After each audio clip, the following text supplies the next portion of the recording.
ಚಟಕ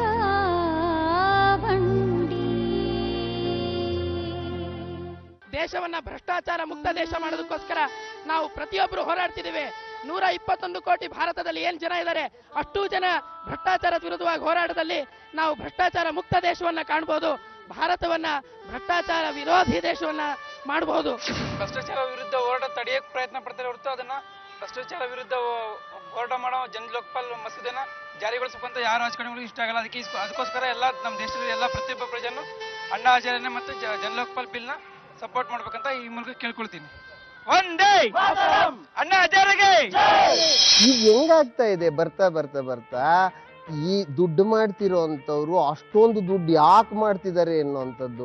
1,70,000 ಕೋಟಿ ಇಲ್ಲ, ಇನ್ನು 6,000 ಸೇರಿಸಿ, ಇನ್ನೊಂದು 6,000 ಸೇರಿಸ್ಲ, 1,76,000 76,000 ಕೋಟಿ. ಅಲ್ಲ, ಇದನ್ನ ಕೇಳಕ್ ಚೆನ್ನಾಗಿದೆ ನಮ್ಗೆ.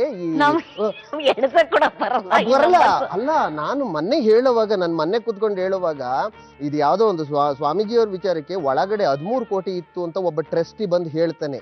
13 ಕೋಟಿ ಇತ್ತು ಒಳಗಡೆ ಎಣಿಸಿದ್ವಿ ಅಂತ 2 ದಿವಸ ಎಣಿಸ್ತಾನೆ. ಅದು 4 ಮಿಷಿನ್ ತರಿಸಿ ಇಟ್ಕೊಂಡಿರ್ತಾನೆ 13 ಕೋಟಿ ಎಣ್ಸಕ್ಕೆ. ಈ 4 ಮಿಷಿನ್ ಬೇಕಾ 13 ಕೋಟಿ ಎಣ್ಸಕ್ಕೆ ಅಂತ ಯೋಚನೆ ಮಾಡ್ಬೇಕಾಗ್ತದೆ ನಾವು. ಆ ಥರದ್ದೆಲ್ಲ ಒಳಕ್ ಹೋಗ್ತಾ ಹೋದ್ರೆ ಸಂತೋಷ್ ಹೆಗ್ಡೆ ಅವರು ಒಂದು ಜಾಲವನ್ನೇ ಬಿಡಿಸ್ತಾ ಹೋಗ್ತಾರಲ್ಲ, ಅಷ್ಟೊಂದು ದೊಡ್ಡ ಜಾಲವನ್ನ. ಮತ್ತೆ ಇನ್ನೆಷ್ಟು ಇರಬೇಕು, ನನ್ನಂತವ್ರಿಗೆ ಫೋನ್ ಕಾಲ್ ಬರುತ್ತೆ, ಹುಷಾರು ಚಂಪೇಸ್ತಾರ ನಿಮ್ಮಲ್ನಿ ಅಂತ. ಮತ್ತೆ ಅವ್ರಿಗೆ ಇನ್ನೆಂತೆಂತದ್ದು ಬಂದಿರಲ್ಲ. ಎಷ್ಟು ಹಿಂಸೆ ಆಗಿರ್ಬೋದು ಅವ್ರಿಗೆ ಅಂತ ಹೇಳಿ. ನೀವು ಭ್ರಷ್ಟಾಚಾರವನ್ನು ನಿರ್ಮೂಲನೆ ಮಾಡಕ್ ಹೋಗ್ತೀವಿ ಅಂತಂದ್ರೆ ಶೂಟ್ ಅಂಡ್ ಸೈಟ್ ಆರ್ಡರ್ ಕೊಡ್ತಾರೆ. ರಾಮದೇವ್ರ ಬಾಬಾ ಅವ್ರು ಕೂತ್ಕೊಂಡು ಧರಣಿ ಮಾಡ್ತಿದ್ರು, ಸತ್ಯಾಗ್ರಹ ಮಾಡ್ತಿದ್ರು, ಸಂತೋಷ. ಅಲ್ಲಿ ಎಷ್ಟೈತೆ ಕಪ್ಪು ಹಣ ತರಿಸ್ರಿ ಅಂತ ಕೇಳ್ತಿದ್ರು, ಸಂತೋಷ. ಇವ್ರೇನ್ ಮಾಡಿದ್ರು, ರಾಮದೇವ್ ಬಾಬುಂದ್ ಎಷ್ಟೈತೆ ಅದನ್ನ ಮೊದಲು ಕಂಡಿಡೀರಿ.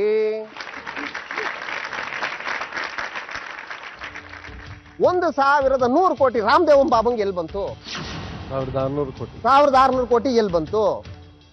ಈ ಮಾತುಗಳು ಶುರುವಾಯ್ತು. ರಾಮದೇವ್ ಬಾಬುನ ರಾತ್ರಿ ಹೊತ್ತು ಪೊಲೀಸ್ನವ್ರು ಅರೆಸ್ಟ್ ಮಾಡಕ್ ಬಂದು ಅವರು ನೆಗ್ದು ಲಂಗಾನೋ ಚೂಡಿದಾರೋ ಹಾಕೊಂಡು ಪಿ.ಟಿ. ಉಷಾ ಅಶ್ವಿನಿ ನಾಚಪ್ಪನೇ ನಮ್ಮ ಮನೆ ದೇವ್ರು ಅನ್ಕೊಂಡು ಅದ್ ಎಲ್ಲಿ ಓಡಿದ್ರು ಅಂತ ಗೊತ್ತಿಲ್ಲ.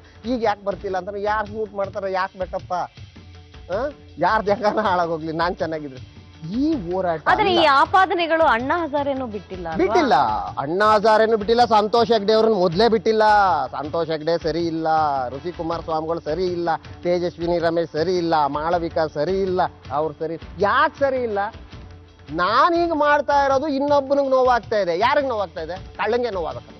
ಈಗ ಸಂತೋಷ್ ಹೆಗ್ಡೆ ಅವ್ರು ಮಾಡ್ತಿರೋದು ಇನ್ನೊಬ್ರಿಗೆ ನೋವಾಗ್ತಾ ಇದೆ. ನಾನು ಆಂದೋಲನ ಮಾಡ್ತೀನಿ ಅಂದ್ರೆ ಇನ್ನೊಬ್ರಿಗೆ ನೋವಾಗುತ್ತೆ. ಮಾಳವಿಕ ಸತ್ಯವನ್ನೇ ಪ್ರತಿಪಾದಿಸ್ತೀನಿ ಅಂತ ಅಂದ್ರೆ ಅನ್ಯಾಯ ಮಾಡ್ತಿದ್ರಲ್ಲ, ಅವ್ರಿಗೆಲ್ಲ ನೋವಾಗುತ್ತೆ. ಈ ಅನ್ಯಾಯ ಮಾಡೋರ ಸಂಖ್ಯೆ ಎಷ್ಟೈತೆ ಅಂದ್ರೆ 700 ಜನನೇನೋ ಲೀಸ್ಟ್ ಕೊಟ್ಟವ್ರೆ. 700 ಜನ ಸುಮ್ಮನೆ ಬಿಡ್ತಾರೆ. ಬಟ್ ಪ್ರತಿನಿತ್ಯದ ಒಂದು ಹೋರಾಟ ಆಗಿರುತ್ತಲ್ವಾ ಸರ್? ಲೋಕಾಯುಕ್ತರಾಗಿರುವಾಗ ನೀವು ಅದನ್ನ ನೋಡಿದ್ದೀರಿ. ಅಲ್ಲಿ ದಿನ ಹೋರಾಟ ನಡೀತಾ ಇತ್ತು. ಒಂದು ದುರಾಡಳಿತ ವಿಚಾರದಲ್ಲಿ 100 ಜನ ಬಂದು ಅವರ ಕಷ್ಟಗಳನ್ನ, ಅವರಿಗೆ ದುರಾಡಳಿತದಿಂದ ಆಗುವಂತ ಅನ್ಯಾಯವನ್ನ ನಮ್ಮ ಮುಂದೆ ಇಡ್ತಾ ಇದ್ರು. ಏಪ್ರಿಲ್ 5ನೇ ತಾರೀಕಿಗೆ ಅಣ್ಣಾ ಹಜಾರೆ ಅವರು ಡೆಲ್ಲಿಯಲ್ಲಿ ಉಪವಾಸಕ್ಕೆ ಕೂತಾಗ ನನ್ನನ್ನು ಕರೆದಿದ್ರು, ಇಲ್ಲಿ ಫ್ರೀಡಮ್ ಪಾರ್ಕಿಗೆ ಬನ್ನಿ ಅಂತ. ಆದರೆ ನಮ್ಮ ಕೆಲಸದಲ್ಲಿರುವಂಥ ಒಂದು ಪಬ್ಲಿಕ್ ಪೋಸ್ಟಲ್ ಇದ್ದವರಂತವರು ಹಾಗೆ ಮಾಡಕ್ ಬರೋದಿಲ್ಲ. ಅಲ್ಲ, ಇವತ್ತು ಪೋಸ್ಟಲ್ ಇದ್ದವರು ಅಂತ ಹೇಳ್ತಾರೆ. ಈ ಕಡೆ ನಾನೊಂದು ಹೇಳಿದೆ ಗಾಂಧಿ ಪ್ರತಿಮೆ ಅಂತ, ಅಲ್ಲೆಲ್ಲ ರೆಡ್ ಕಾರ್ಗಳೇ ನಿಂತಿದ್ವು, ರೆಡ್ ಲೈಟ್ ಹಾಕೊಂಡಿರವೆ. ಅದು ದುರುಪಯೋಗ ಆಗ್ಲಿಲ್ವೇ? ಯೋಚನೆ ಮಾಡ್ಬೇಕಾಗ್ತದೆ. ನನ್ನ ಅಧಿಕಾರವನ್ನ ರೆಡ್ ಲೈಟ್ ನ ತಗೊಂಡೋಗಿ ಸತ್ಯಾಗ್ರಹಕ್ಕೂ ಉಪಯೋಗಿಸ್ಕೊಂಡು ಕುತ್ಕೊಳ್ತೀನಿ ಅಂತ ಅಂದ್ರೆ ಅದು ದುರುಪಯೋಗ ಅಲ್ವೇ? ಒಂದೊಂದನ್ನು ನೀವು ಬಿಡಿಸ್ತಾ ಹೋದ್ರೆ ಎಲ್ಲವೂ ಅದೇ. ರಾಜಕಾರಣಿಗಳು ಎಲ್ಲರೂ ಭ್ರಷ್ಟ ನನಗೆ ಹೇಳಿ.